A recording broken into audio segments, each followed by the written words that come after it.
So in this video, we'll talk about band theory of solid. Band क्यों बनते हैं, कैसे बनते हैं और फिर इसका यूज क्या है वो हम देखेंगे. सबसे इम्पोर्टेंट यूज इसका हम करते हैं एलईडी में और पीएन जंक्शन डायोड. हमें पता है कि एटॉमिक स्ट्रक्चर जो है, जो बोर्स थ्योरी से हम डिस्कस करते हैं, तो उसमें बहुत सारे ऑर्बिट्स होते हैं और इन ऑर्बिट्स में बहुत सारे इलेक्ट्रॉन्स होते हैं. जैसे फर्स्ट ऑर्बिट में 2 इलेक्ट्रॉन रहेंगे, सेकंड में 8 रहेंगे एंड सो फॉर्थ. अब जब ये कोई भी इलेक्ट्रॉन आउटर ऑर्बिट से इनर ऑर्बिट में आता है, तो एक इलेक्ट्रॉन वो ऊपर से नीचे आ गया या हायर ऑर्बिट से लोअर ऑर्बिट में आ गया, तो एक फोटोन इमिट होता है. और ये फोटोन यहाँ पे भी जैसे दिखाया गया, तो ये फोटोन की एनर्जी जो होगी वो H new, which will be the difference of this energy E2 minus E1 या E3 minus E2. In this case it is E3 minus E2 ऐसे रहेगी. अब हर बार ये पिक्चर हम नहीं निकाल सकते, तो हम क्या करते हैं कि एक सिंपल सा पिक्चर, एक स्कीमेटिक निकालते.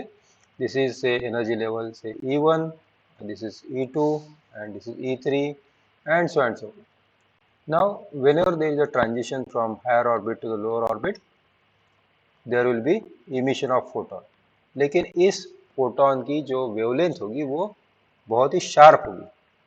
तो स्पेक्ट्रम जो मिलेगा हमें, शार्प स्पेक्ट्रम मिलेगा या नैरो स्पेक्ट्रम मिलेगा, ब्रॉड स्पेक्ट्रम नहीं मिलेगा. तो अगर आप वेवलेंथ के हिसाब से देखा जाए, तो अगर हम ये वेवलेंथ और इंटेंसिटी देखते हैं, तो you will get some kind of wavelength, a sharp spectrum of the particular wavelength. तो एक पर्टिकुलर कलर ही मिलेगा.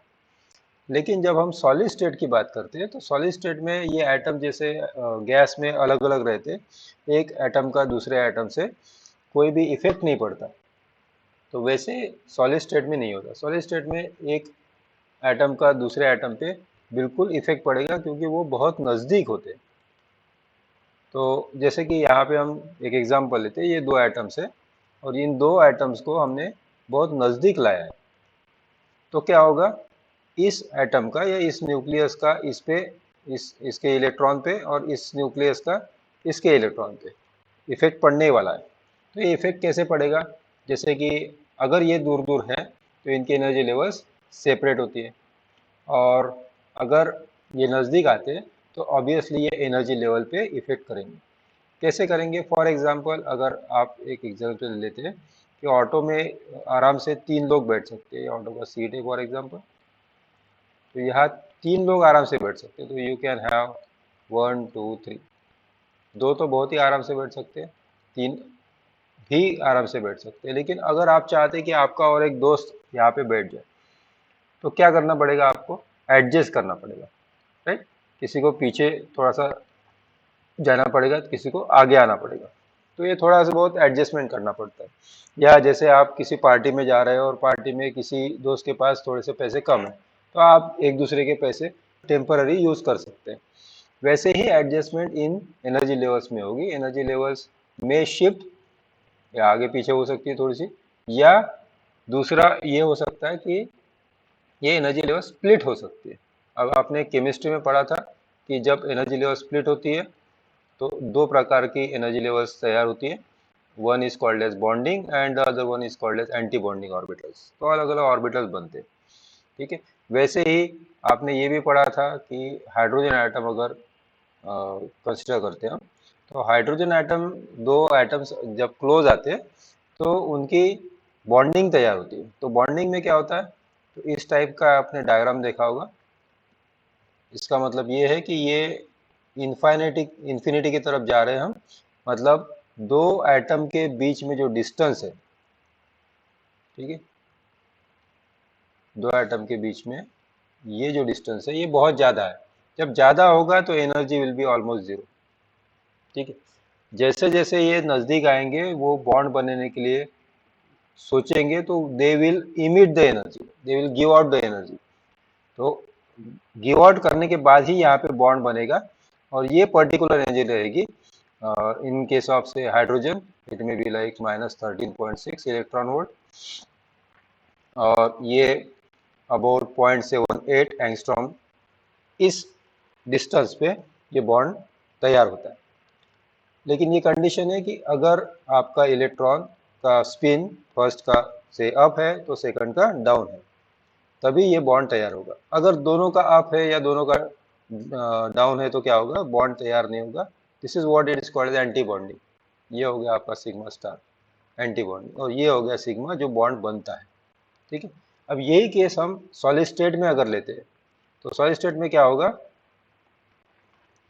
यहाँ बहुत सारे एटम्स रहेंगे, दो की जगह बहुत सारे रहेंगे, और बहुत सारी एनर्जी लेवल्स रहेगी जो स्प्लिट हो सकती है या थोड़ी सी शिफ्ट हो सकती है। तो ऐसे बहुत सारे बैंड्स बन जाएंगे। ठीक है, of course it is not so easy, but we are trying to understand the simple picture.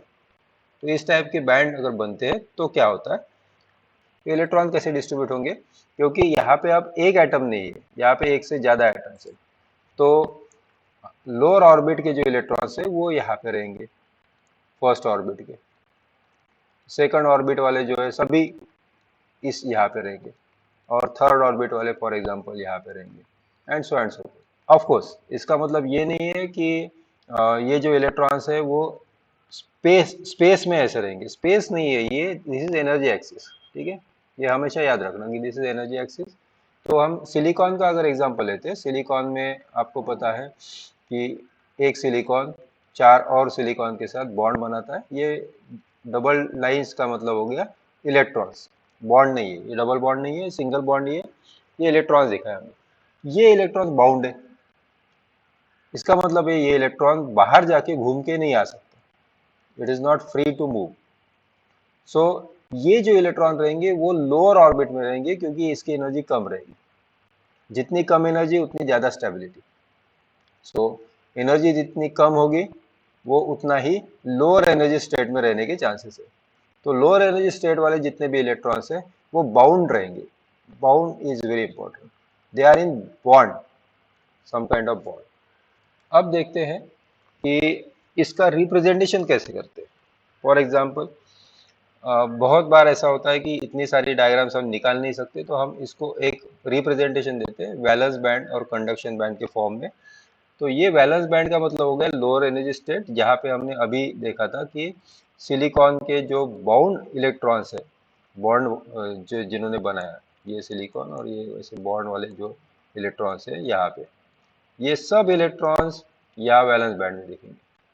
Again I will remind you again and again that the axis is not space, it is a energy axis। तो space में हो सकता है कि एक electron यहाँ पे है, वो फ्री है, किसी कोई एक बॉन्ड ब्रेक हो गया और वहां से इलेक्ट्रॉन फ्री हो गया।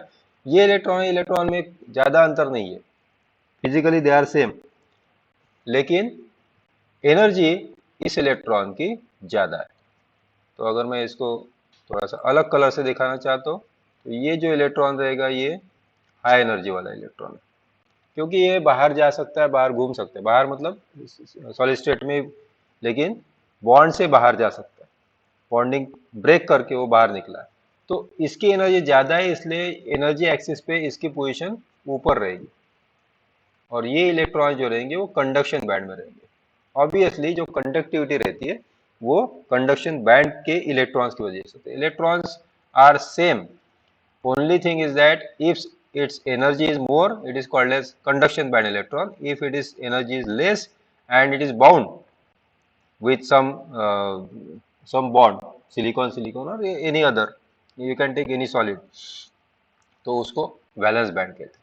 Now depending upon the gap of this conduction band and valence band, we have three types of material, or we can just separate these materials into three types। यहाँ अगर band gap आपकी बहुत ज्यादा है, so it is about 6 electron volt, then it is not possible for this bound electrons to break the bond and go to the conduction band. बहुत ज्यादा energy लगेगी, it is not possible. So in general इस case में क्या होगा, this this material will not have any electron here, और very very less, इतने कम है कि कंडक्टिविटी हो ही नहीं सकती। So conductivity is almost zero, resistivity is very high, and this material is called as insulator. जबकि दूसरा अगर हम एक्सट्रीम केस देखते हैं कंडक्टर, कंडक्टर में कंडक्शन बैंड और वैलेंस बैंड में गैप नहीं है, जीरो गैप है। जीरो गैप का मतलब हो गया जो वैलेंस इलेक्ट्रॉन है वो कंडक्टिंग हो सकते हैं, कंडक्टिंग इलेक्ट्रॉन वैलेंस हो सकते हैं at any time without giving और टेकिंग लॉट ऑफ एनर्जी। बहुत कम रूम टेम्परेचर पे भी ये इलेक्ट्रॉन्स यहाँ से कंडक्शन बैंड से वैलेंस बैंड, वैलेंस बैंड से कंडक्शन बैंड, मतलब ये बाउंड इलेक्ट्रॉन होंगे।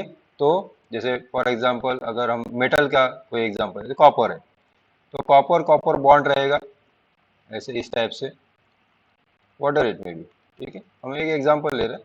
तो यहाँ पे फ्री इलेक्ट्रॉन ज्यादा रहेंगे, तो ये मेश ऑफ दिस कॉपर के साथ ये फ्री इलेक्ट्रॉन्स और सी ऑफ इलेक्ट्रॉन कहा जाता है, ये बहुत सारे इलेक्ट्रॉन्स होते हैं। तो you can just right like metal ion in general. तो मेटल आयन जो होंगे वो मेटल आयन एक दूसरे के साथ बॉन्ड बनाएंगे और ये इलेक्ट्रॉन जो रहेंगे वो फ्री रहेंगे साथ में, they can move anywhere inside the material. तो दैट मीन्स अगर ये बॉन्डेड है तो वैलेंस रहेंगे, और बॉन्डेड नहीं है, फ्री है, तो कंडक्ट रहेंगे या कंडक्ट करेंगे। तो this is the situation in conductor and therefore the conductivity in case of conductor is high, whereas resistivity is very low, not zero. Remember, it is there is some resistivity and there is the conductivity is very high. Okay, for example, copper है, aluminium है, और you take the gold and silver. These are the good conductors. And the case in between these two is semiconductor. Semi means half, partial. So partially it conducts means there is a condition where it can conduct. तो अगर हम इसको at 0 kelvin की बात करते हैं, that is -273 degree centigrade, इस temperature पे इसके सभी इलेक्ट्रॉन्स वैलेंस बैंड में होते हैं और कंडक्शन बैंड में कोई इलेक्ट्रॉन नहीं होता, not a single. So it acts as an insulator at 0 Kelvin. But as temperature increases, what will happen? Temperature increase हो रहा है मतलब हम हीट दे रहे हैं, हीट दे रहे हैं मतलब एनर्जी दे रहे हैं, एनर्जी दे रहे हैं, तो ये it can some of the electron can cross this energy band gap which is about 1 to 2 electron volt for intrinsic semiconductor. तो इंट्रिंसिक सेमीकंडक्टर में कुछ इलेक्ट्रॉन्स यहाँ पे शिफ्ट हो जाएंगे. तो जैसे जैसे हम टेम्परेचर बढ़ाएंगे वैसे वैसे ये number of electrons in conduction band will increase and therefore the conductivity will increase. So conductivity initially it is 0 and then it increases, whereas the resistivity is very high initially and then it becomes low as the temperature increases. तो temperature के साथ इसकी conductivity increase हो सकती है.